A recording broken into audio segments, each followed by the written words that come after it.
이번 시간의 학습 내용과 목표를 확인하신 후 학습을 시작하세요.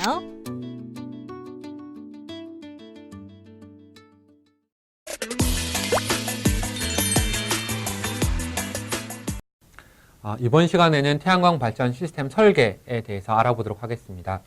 태양광 발전 시스템 설계는 어레이 설계, 구조물 설계, 전기 설계, 모니터링 설계로 구성되고 일반적으로 공사에 관계된 거기 때문에 모니터링을 빼고 어레이, 구조물, 전기 설계 정도로 얘기하는 것이 일반적인 얘기라고 생각하면 좋을 것 같습니다. 태양전지 어레이 설계는 방위각과 경사각을 중심으로 설계를 하여 설치 가능한 태양전지 모듈 수를 산출하는 목적이 있고요. 구조물 설계는 설계 기준에 따라 구조물의 이제 이격거리를 산출하는 것이 가장 중요한 부분이 되겠습니다.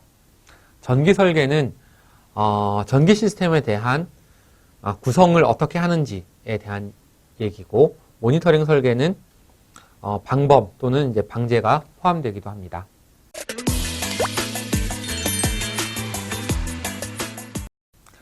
어레이 설계에 대해서 알아보도록 하겠습니다. 태양전지 어레이의 방위각과 경사각은 남쪽을 기준으로 이제 몇 도, 동쪽으로 몇 도 가느냐, 서쪽으로 몇 도 가느냐. 그 다음에 이쪽이 해가 있으니까 이쪽을 보고 해를 보는 이 경사각이 몇 도냐.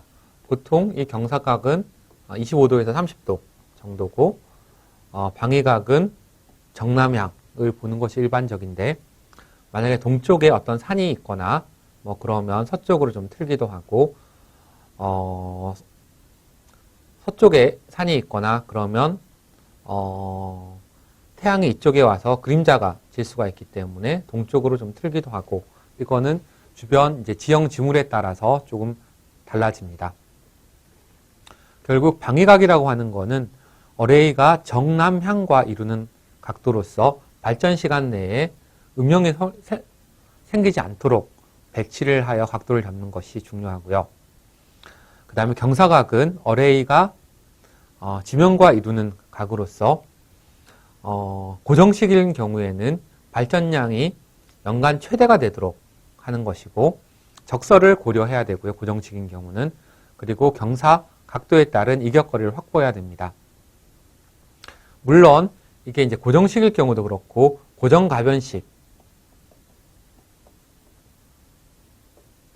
고정가변식이거나 단축, 양축일 때도 이격거리 확보는 다 동일하게 적용돼야 된다라고 생각하면 좋을 것 같습니다.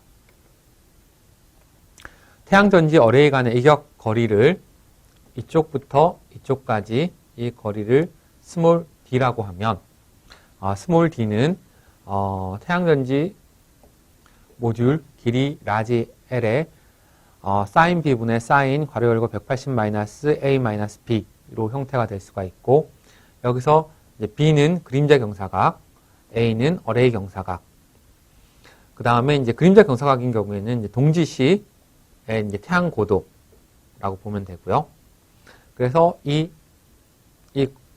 이격거리 D를 구해서 이 이격거리 D보다 항상 더 긴 간격을 최소한 0.1m라도 더 길게 띄우는 것이 더 좋다라고 생각합니다. 왜냐하면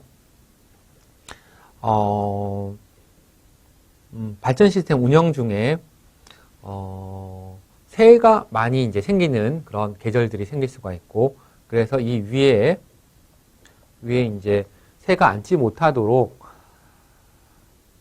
철사나 조류가 앉지 못하게 이렇게 핀이나 침을 설치하는 그런 경우들이 생길 수 있기 때문에 최소한 이격거리는 계산된 값보다 더 길게 해야 된다라는 것을 기억하면 좋을 것 같습니다. 그리고 태양전지 모듈을 고정하는 가대의 재질 및 형태는 그 위치에 따라서 염해나 공해가 있을 수 있으므로 부식이 발생하지 않아야 되고요. 그리고 태양광 발전 시스템은 기본적으로 20년 이상 발전하기 때문에 20년 이상의 내구성을 가져야 되고요. 자체 하중, 풍하중, 그 다음에 적설 하중을 견딜 수 있어야 됩니다.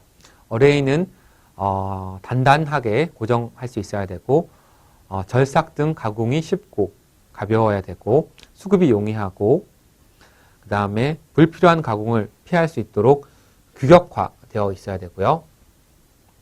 그러니까 볼트 접합, 용접 접합 등 동등 이상의 품질을 확보할 수 있는 방법을 사용해야 됩니다.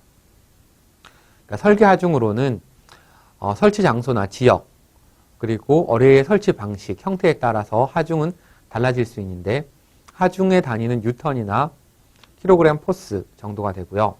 일반적으로 킬로그램으로 불리는 하중은 킬로그램 중력 가속도를 뺀 거에 이제 관용적인 표현이고요. 압력의 단위는 뉴턴 퍼 미터 스퀘어고요. 결국 압력은 단위 면적당 힘이 얼마나 가해지는지에 대한 얘기로서 설계 하중은 이 가대에 작용하는 각각 압력의 면적을 곱한 값이 됩니다. 그래서 부재 같은 경우는 기초 같은 경우는 수직 수평 하중을 모두 고려해야 되고 그리고 가장 워스트 케이스 최악의 상태를 상정하여서 그 최악의 상태에서 발생된 응력을 견딜 수 있는 구조 설계를 하는 것을 기본으로 합니다. 여기서 이제 상정 하중이라는 거는 수직 하중과 이제 수평 하중이 있을 텐데 수직 하중은 태양전지 모듈과 프레임에 의한 고정 하중과 눈이 쌓였을 때 적설 하중, 그 다음에 건축물이나 공작물에 점유 사용함으로써 발생하는 활화중으로 구성될 수가 있고 수평 하중은 바람에 의해서 생기는 풍하중과 지진에 의해서 생기는 그러니까 지진 하중 등으로 나뉘어지고 결국 이 구조물들은 이러한 상정 하중을 전부 견딜 수 있도록 설계되어야 되는 것입니다. 태양전지 모듈을 고정하는 가대, 구조물은 태양전지 모듈의 경사각과 설치 장소를 결정을 하고 그 다음에 배열을 결정을 하고 지지대의 형태와 높이 구조 그리고 설계 기준을 적용해서 이제 상정 하중에 이제 최대 하중을 산출해서 그것을 견딜 수 있으면 사중에서 이것들과 건축법 기준, 설계 기준이랑 비교해서 견딜 수 있으면 그대로 넘어가면 되고 견딜 수 없으면 다시 여기에서 다시 설계 기준 적용할 때를 바꿔야 됩니다. 그리고 이제 부재 응력을 산출해서 이 기술 기준과 맞는지 확인을 하고 통과되면 그대로 맞으면 내려오면 되지만 그렇지 않은 경우에는 설계 기준 적용 값들을 바꿔서 다시 선정을 해야 됩니다. 그리고 이제 응력에 따른 재질 및 형태, 크기를 선정하고 지지대 기초를 설계하는 것으로 이제 가대 설계 순서는 이러한 형태로 진행을 해야 됩니다. 그 다음에 이제 태양전지 모듈 수를 산출하기 위해서는 설치 면적과 모듈이 결정이 되고, 그 다음에 인버터가 선정이 되어야 하는 이유는 인버터에서 이제 MPPT 전압 범위가 있고 입력 전압을 어떤 식으로 결정할 것인지 결정해야 되기 때문에 그래서 이제 동작 전압 범위와 개방 전압과 직렬수, 그러니까 스트링 전압을 만족하면 통과하고 그렇지 않으면 다시 이제 모듈 수를 선정해야 되고요. 그리고 병렬수를 선정을 하는데 직렬, 병렬, 그리고 모듈 면적을 곱했을 때 이제 설치 면적보다 이것이 더 크면 상관이 없는데 설치 면적이 더 작은 경우에는 결국 병렬수를 다시 설계해서 스트링을 설계를 해야 됩니다. 결국 이러한 형태로 해서 태양전지 모듈수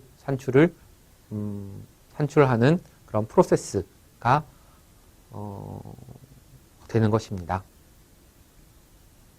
그리고 고정식과 추적식 구조물 가대를 비교를 하면 시설 단가, 발전 시간, 발전 효율, 연간 발전량, 디자인, 유지 보수를 보면 고정식 대비 단축이나 양축은 시설 단가는 더 올라가는 반면에 발전 효율은 단가 대비 결국 발전 효율이나 발전량도 이제 더 올라가는 것을 알 수 있습니다. 결국 이거를 다르게 얘기하면 시설 비용이 더 들어가는 만큼 발전이 더 많이 된다 라고 이제 생각하면 좋을 것 같고요. 대신에 이제 유지보수가 이제 태양광 추적 센서나 구동 모터나 이런 것들에 대한 유지보수 추가 비용이 발생이 되고, 그리고 만약에 고장이 났을 때 이것을 바로 고치지 못하면 발전량이 고정식보다 더 낮아지는 그런 문제가 생길 수 있기 때문에 항상 잘 운영이 되고 유지보수가 되는 상태에서는 발전 효율이나 연간 발전량이 더 많지만 그렇게 하기 위해서는 항상 유지보수를 신경을 써야 된다. 물론 이제 고정식 같은 경우는 유지보수에 상대적으로 큰 고려를 할 필요는 없지만 단축식이나 양축식 같은 경우는 유지보수가 굉장히 중요한 요소다라고 생각하면 좋을 것 같고, 마찬가지로 여기는 안 나와 있지만 고정가변식 같은 경우도 태양광 추적을 이제 수동으로 각도를 이제 수동으로 맞추기 때문에 각 계절별로 이 각도를 맞추는 것을 잘 하지 않으면 그냥 고정식보다 발전량이 더 낮아질 수 있기 때문에 고정 가변식인 경우에는 꼭 계절에 따라서 어레이 각도를 수정해야 된다를 꼭 기억해야 됩니다. 구조 설계의 기본 방향은 안전성, 경제성, 시공성, 그 다음에 내부성을 따져봐야 되고요. 안정성에서는 이제 상정 하중을 고려하고 천재지변을 대비해야 됩니다. 그리고 이제 구조물의 안정성을 고려해야 되고요. 경제성은 결국 이제 오버스펙으로 설계하면 안전은 더 안전하고 안정되지만 결국은 이제 수익이 더 과다한 초기 비용으로 인해서 이제 수익이 안 나기 때문에 안정성을 해치지 않는 범위 내에서 공섭이 절감 가능한 공법을 적용해야 됩니다.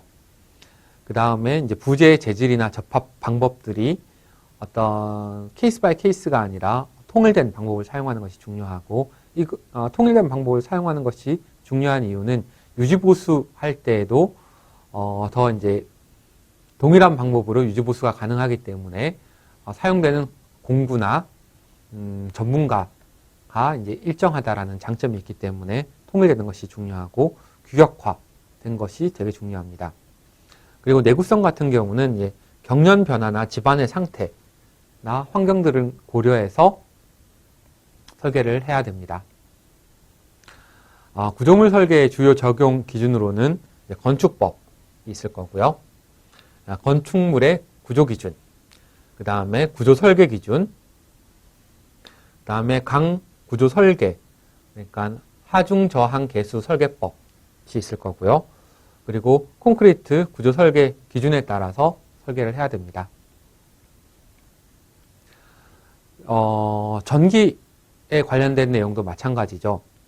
전선의 종류나 굵기, 기계적인 강도나 단락사고 발생을 고려해서 전선을 선정할 때는 단락전류 또는 연속 허용 전류를 고려해서 선정해야 되고요. 그리고 전력 손실, 전압 강화를 고려해야 됩니다.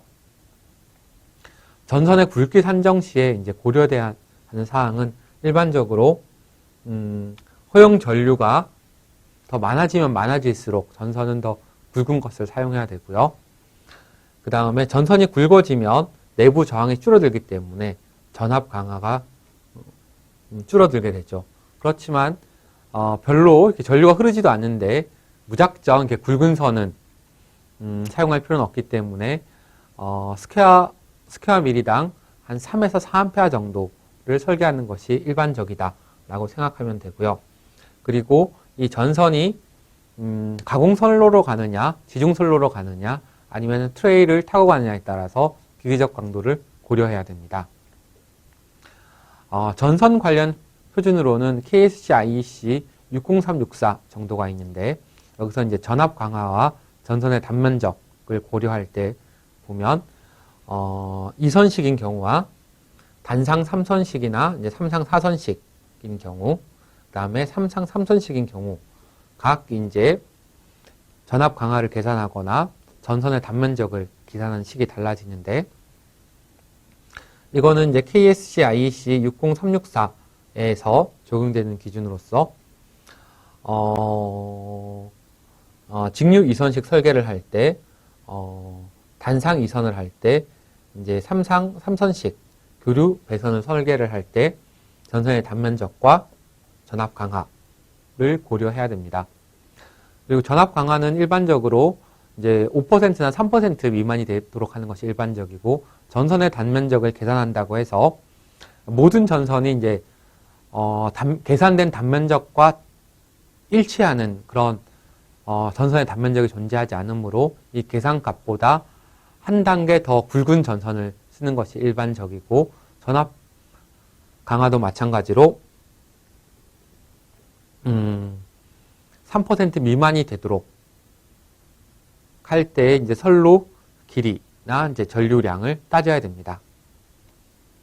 송변전 설비 같은 경우는 태양광 발전 전력을 계통으로 송전하기 위한 송전 및 변전 설비로 태양광 인버터가 설치된 저압 배전반, 변압기, 차단기, 보호 계정기와 각종 계기류 등이 이제 포함되는데, 송변전 설비의 위치는 경제성 또는 이제 운영 측면, 이제 경제성이나 운영 측면을 고려한다는 건 어떤 의미인가 하면, 태양광 발전소가 있을 때, 인입선로가 이제 동쪽으로 온다면 전기실은 동쪽으로 가는 게 유리할 거고, 인입선로가 이제 서쪽으로 온다면 서쪽으로 오는 게 유리하겠죠. 근데 남쪽으로 온다면 그림자의 영향을 고려해야 되기 때문에 남쪽으로 바로 오지 않고 동쪽이나 서쪽, 제일 좋은 건 북쪽이지만 하도록 제한해야 되고, 운영 측면을 고려한다는 것은, 그러니까 송변전 설비가 들어오게 되면 전주와 그리고 22900 전기선이 이제 오게 되는데, 그것의 그림자가 태양광 모듈에 생기지 않도록 한다는 그런 의미라고 생각하면 좋을 것 같습니다. 그래서 계통연계 지점과 이제 근접한 곳에 선정하는 것이 건축비를 절감하고 운영 및 유지 관리에 유리하다. 그 다음에 송변전 설비는 각 기기는 전격 용량에 맞는 것을 선정해야 됐다. 예를 들어서 차단기 전격 차단 용량은 루트3 곱하기 전격 전압의 차단 전류이므로, 그러니까 퍼센트 임피던스를 고려해서 이 임피던스에 맞는 전류 값을 계산하고, 이 차단 전류 값이 계산된다고 하더라도 그 차단기가 항상 그 전류 값에 맞는 게 없기 때문에 계산된 전류 값보다 한 단계 더 높은 전류를 가진 차단 용량을 가진 차단기를 선정하면 될 것입니다. 송변전 설비를 이렇게 차례대로 살펴보면, 한전 계폐기, 그리고 이제 LBS를 기준으로 해서 LBS하고 한전 계폐기로서 이제 책임 분계점이 나눠지고요. 그 다음에 이제 LBS가 있고, MOF, 수전용, 송전용 MOF가 있고, 그 다음에 이제 VCB, 변압기를 기준으로 해서 계통적으로 이제 VCB하고 이제 CT들이 해서 이제 보호 계정기들이 이제 설치가 됩니다. 그리고 여기서 보호 계정기들 번호들이 쭉 있는데, 이 번호는 UVR, OVR, OCR, OFR, UFR 이 정도의 계정기가 이제 여기 설치가 되고요. 그 다음에 이제 주 변압기 이하에서는 그 다음에 ACB, 여기 이제 각 선로별로 ACB가 설치되고, 그 다음에 ACB가 설치되고, 그리고 PT, CT, GCT, MCCB, MCCB가 있고, 그리고 여기 이제 보호 계정기들, 보호 계측기들이 이제 존재하게 됩니다. 그러니까 전기실을 설치할 때에는 전기 설비 기술 기준의 판단 기준을 이제 2장에 있는 발전소, 변전소, 개폐소 또는 이에 준하는 신설 기준으로 해서 설치를 해야 되고요. 그리고 이때 이제 고려할 사항으로는 중심이 가깝고 이제 배전에 편리한 장소, 그 다음에 인입이 편리한 곳, 장치의 확장의 여유가 있는 곳, 반출입이 편하고 고온 다습한 곳을 피해야 되고 냉방 환기 시설이 있어야 되고요. 침수 우려 없어야 되고 진동이 없고 집안이 견고한 장소, 그리고 수변 전 건축물에 의한 모듈 그림자 영향이 없어야 되고 그 다음에 어느 정도 경제성이 있는 곳에 설치하는 것이 가장 좋습니다. 지금까지 학습한 내용을 정리해 보겠습니다.